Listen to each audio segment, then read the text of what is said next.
What if the thing standing between you and your next fresh start is not your age, your past, your circumstances, or even your habits? What if the real question is much simpler? Are you willing to grow? Not with some dramatic life makeover, just willing. In our first episode of this series, we talked about fresh starts, those moments when life gives us a chance to begin again. In our second episode, we talked about taking inventory, stepping onto the balcony of our lives, and looking honestly at how we are living.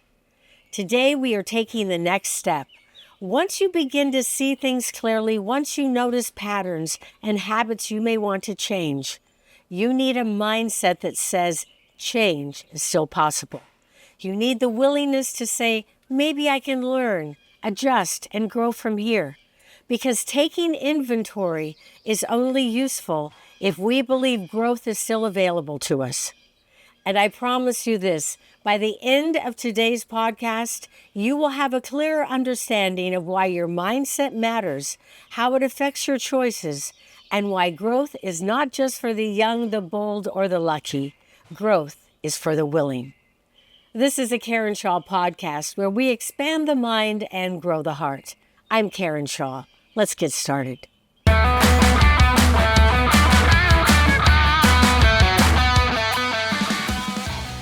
The phrase growth mindset has become popular in recent years, especially through the work of psychologist Carol Dweck. But the idea itself is not new. Human beings have been asking these questions forever. Can people change? Can we become wiser? Can we learn from difficulty and become more than what we have been? Across history, people have told stories of renewal and transformation. Faith traditions speak of repentance and renewal.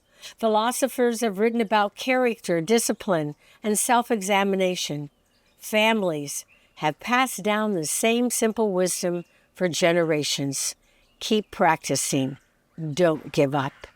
So while the language may be modern, the truth is old. We are not frozen. We are shaped by what we practice, what we repeat, what we believe is possible, and what we keep telling ourselves. And this matters deeply in midlife and beyond because at a certain point in life, it is easy to mistake familiarity for truth. We say, well, this is just who I am. I'm too old to change. I've always been this way. But let me gently ask you something. Is that true? Or have you simply heard that story so many times it started sounding permanent?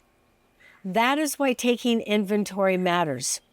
If you listen to our Taking Inventory podcast and took the time to take some personal inventory, you may have noticed beautiful things, resilience, strength, faithfulness, and how much you have carried through the years.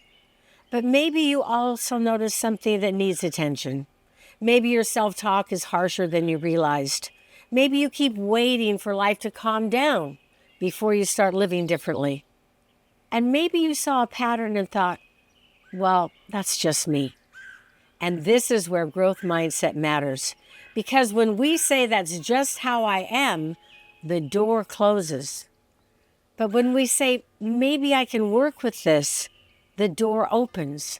That is the difference between a fixed mindset and a growth mindset. The difference between being stuck in a story and becoming open to growth. Growth mindset does not mean pretending everything is easy. It does not mean ignoring pain and real circumstances and limitations. It does not mean slapping a positive quote over a complicated life and calling it healing. That is not wisdom. That is bumper sticker psychology, and we are not building our lives on bumper stickers. A real growth mindset is much more grounded than that. It says, I may not be where I want to be, but I can learn. I may have repeated this pattern for years, but I can begin practicing something different. I may not know how yet, but I'm willing to take the next step. That little phrase matters. I am willing. Because willingness is often the bridge between seeing and changing. So what does research tell us about growth mindset? Actually, a lot.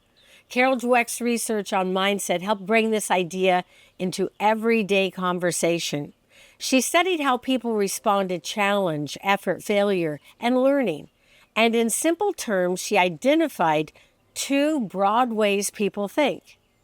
A fixed mindset says my ability is set. I either have it or I don't. If I struggle, that means I'm not good at this. A growth mindset says my ability can develop. Struggle may be a part of learning. Mistakes can give me information. Effort can build skill. Now pause there. This is not just for the young.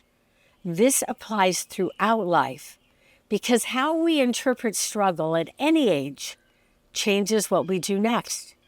If I believe struggle means I am failing, I may quit. If I believe struggle means I am learning, I may stay with it. Same situation, different meaning. Completely different outcome. Research on learning and motivation shows that people who see ability as something that can grow are more likely to persist when things become difficult and more likely to use feedback instead of feeling destroyed by it. And isn't that important for us? Because when we take inventory of our lives, we are gathering feedback, not judgment. Inventory gives us information. Growth mindset helps us use it. Now, here is the danger. We may see something we do not like and turn it into a verdict. There I go again. I always do this. I will never change, right? But growth mindset teaches us to ask a better question. What can I learn from this? What is this actually showing me? What small adjustment is available here? That is a very different way to live. Neuroscience adds another important piece. The brain has the ability to change throughout life. This is called neuroplasticity, and I'm sure it's a term most of us have heard. It means the brain can form new connections, strengthen pathways, and adapt through attention, experience, and repeated practice. That does not mean change is always easy. Of course it's not. It means change is possible. And for those of us in midlife and beyond, that matters. I experienced a version of this in my own experimentation with gratitude. Through practice and through making intentional choices toward goodness and thankfulness, I slowly moved from being a person who practiced gratitude to becoming a grateful person. My baseline changed, not overnight, not because life became easy, because I kept practicing appreciation and thankfulness until those patterns became more natural to me. That experience taught me something very important.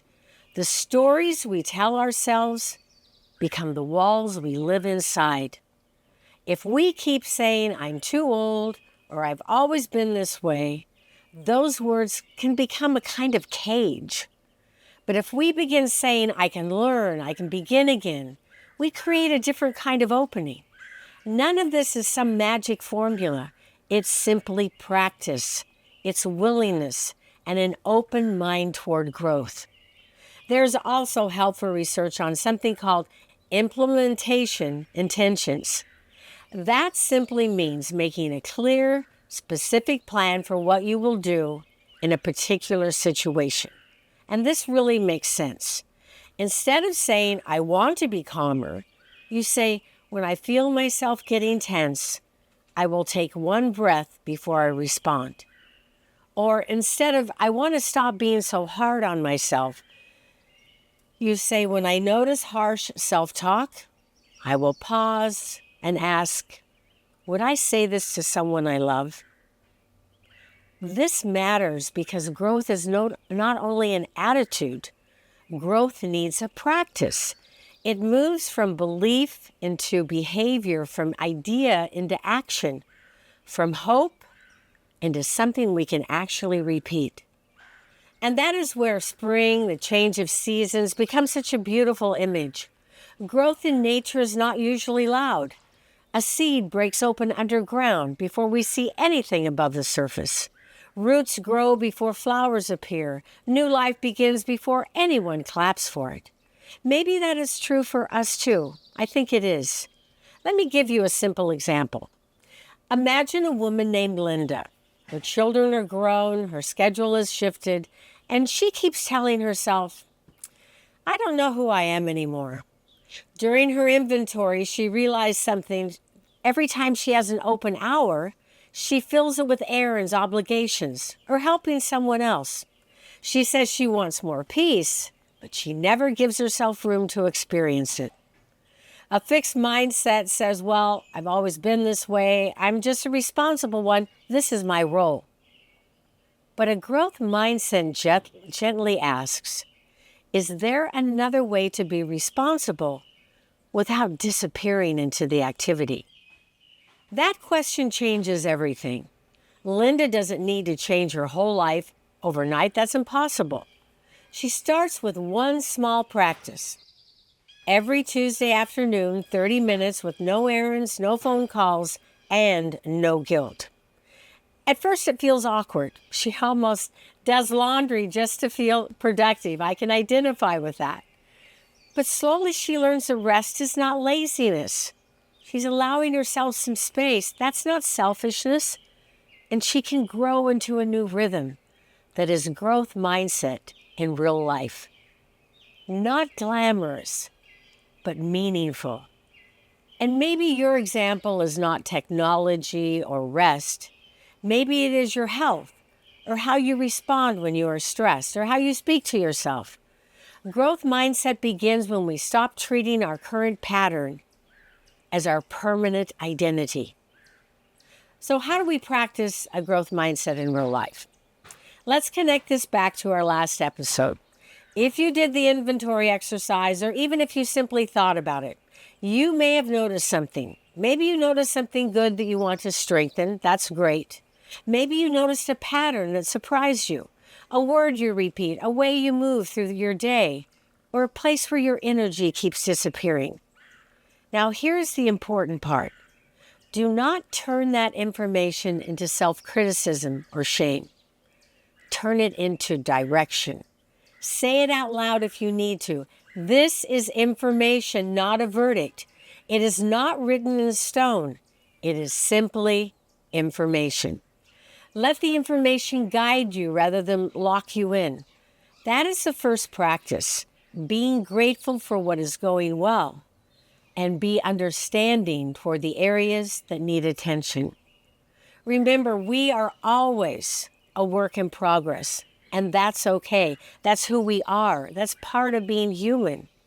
Maybe you notice that you say, I'm too busy almost automatically. A growth mindset does not say, well, that is terrible. What is wrong with me? Growth mindset asks the question, is that habitual answer that I am too busy helping me or keeping me stuck? Is it even true? This is you back on the balcony, stepping back, observing, asking questions, gathering that information, and not reaching a verdict. The second practice is to add the word yet to our vocabulary. This is simple but powerful. Instead of saying, I cannot do this, say, I can't do this yet. Instead of saying, I don't know how to change this, say, I don't know how to change this yet. That little word yet does something important. It keeps the door open. It is a small hinge that swings a big door.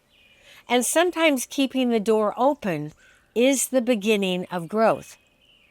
The third practice is to choose one small area for growth, not 10, just one. If your inventory showed that your self-talk is harsh, begin there. If your inventory showed that you rush through your day, begin there.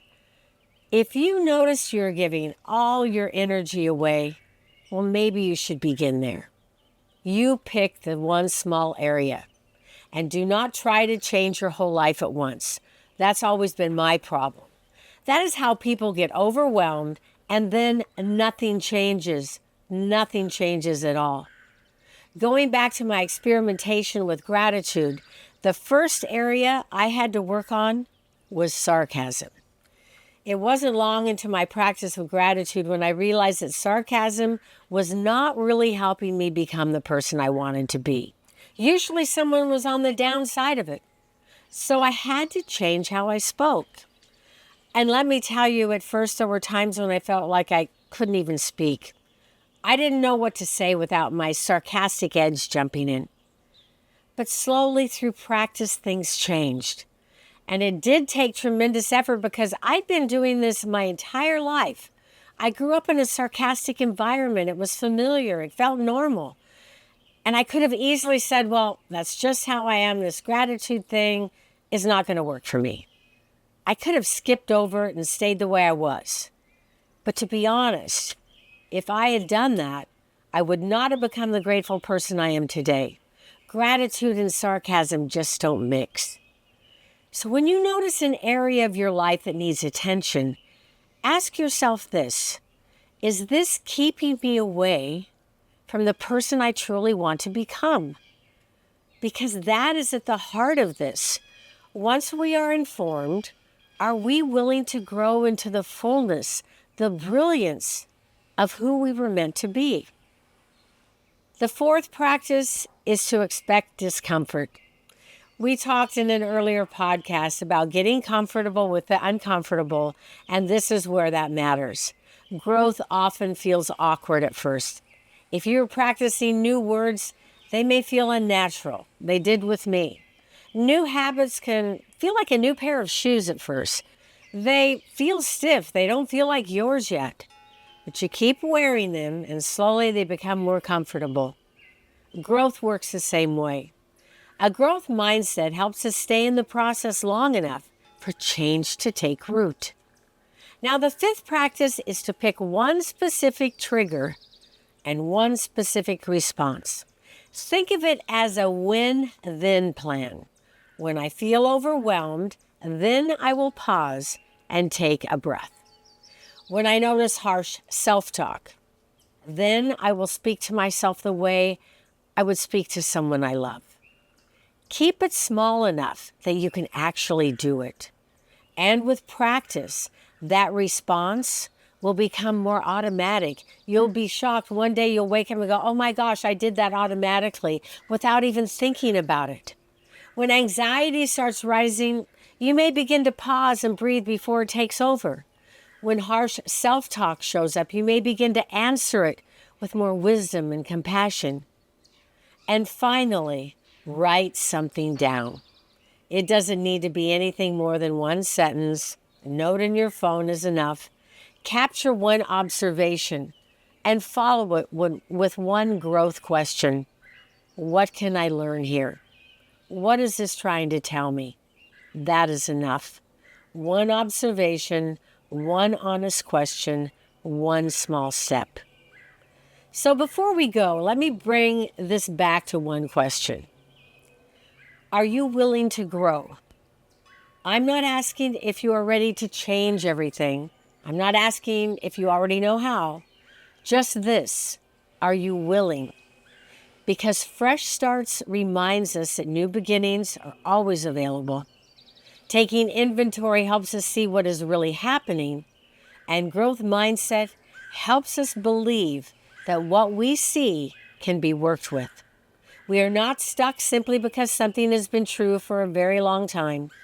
We are not finished growing because we've reached a certain age. And we are definitely not beyond learning because change feels uncomfortable. Growth is still possible. But it asks something of us. It asks for honesty, for patience, for practice. And most of all, it asks for our willingness. So this week, look back at something you noticed during your inventory. Choose one thing, just one, and ask, what can I learn here? What is the one small way I can grow? And what would it look like to practice something different today? Growth may begin quietly. It may begin underground. It may begin before anyone else sees it. But quiet growth is still growth. And small beginnings still count. If today's episode spoke to you, please like, subscribe, and share it with someone who may need the reminder that growth is still possible. I've also included links in the description to all the podcasts I referred to in this podcast. This is the Karen Schaal Podcast, where we expand the mind and grow the heart. I'm Karen Schaal. See you next time. Bye-bye.